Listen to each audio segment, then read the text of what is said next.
The way of freedom.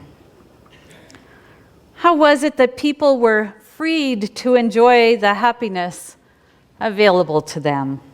Notice I said happiness available to them. We don't all get to enjoy all the same things in our lives, do we? Some will enjoy wealth, some great big families, some the love of one or two persons.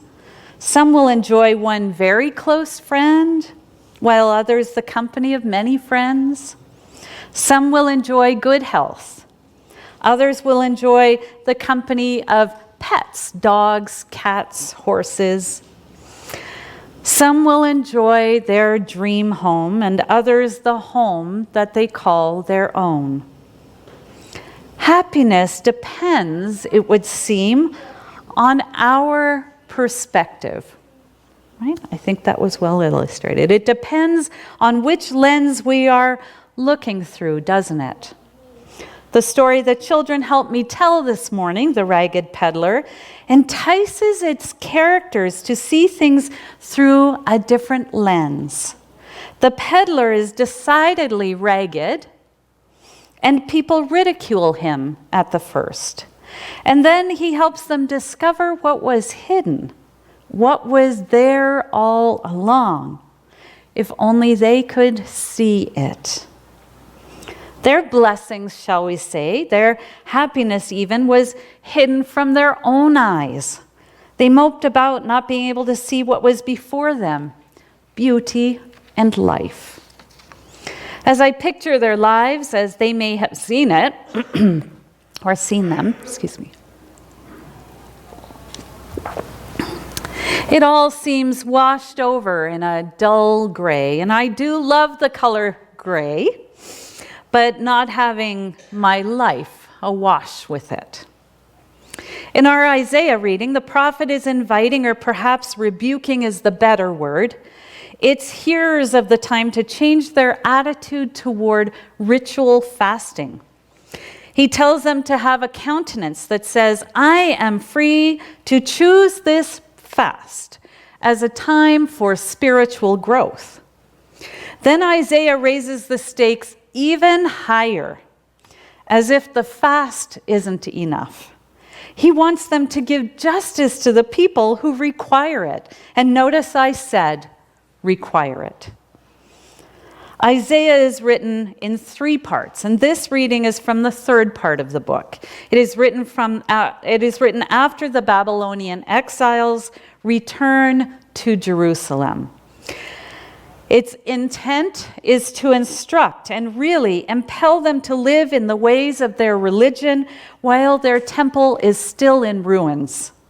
As a people, they must embody the temple. And Isaiah essentially tells them, it is you who will help God break the bonds of injustice. It is you who will feed bread to the poor, who will clothe those with threadbare garments. It is you. It is you. It is you. You are the light of the world. You are the salt of the earth. It is you. Says Jesus.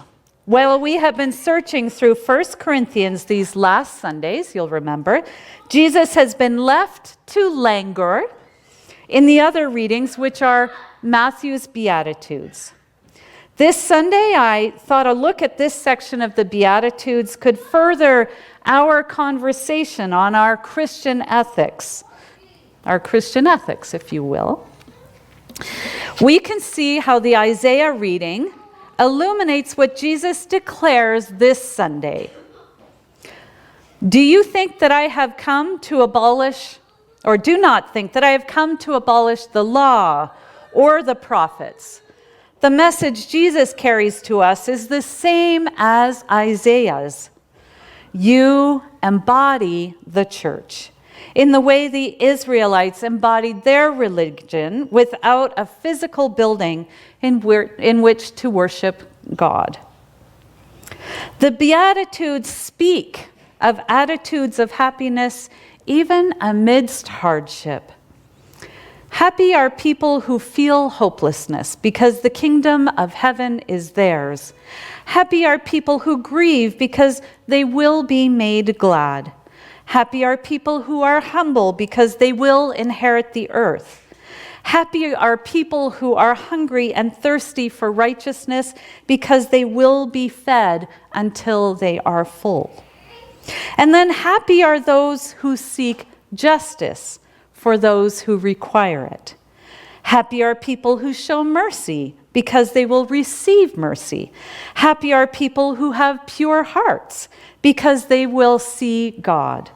Happy are people who make peace because they will be called God's children. And happy are people whose lives are harassed because they are righteous, because the kingdom of heaven is theirs. Happy are you when people insult you and harass you and speak all kinds of bad and false things about you, all because of me. Be full of joy and be glad because you have a great reward in heaven, in the same way people harassed the prophets who came before you. Being salt and light ratchets up the stakes. Not only do you have to do this, but you also must do this. Be the salt, showing mercy when it looks as though the world has forgotten how. Be the salt, pure hearts, hold your tongue, pray for your enemies. Be the salt, make peace, speak up for the rights of others. Being salt, Mahatma Gandhi's 240-mile march to the coast of India, protesting the British tax on salt. Tea, anyone? Hundreds of thousands trailed behind him. 60,000 were arrested.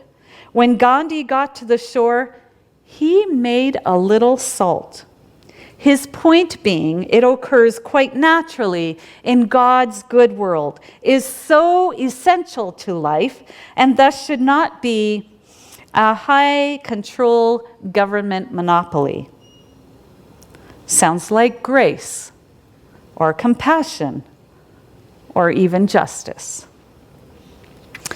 And yes, if you took part in the adult study, The Peacemakers, you know being a peacemaker does not always mean holding one's tongue, or in Gandhi's case, keeping one's feet still in times of oppression. Jesus did not hold his tongue when injustice was slinking around. We can consider the woman caught in adultery. Jesus came so we could see the light and would see the light. Jesus came so we would be the light. Remember the cross. It was ridiculous and foolish to think that could become the symbol of our salvation. Choose, please, to be the light. And add a little salt while you're at it. Amen.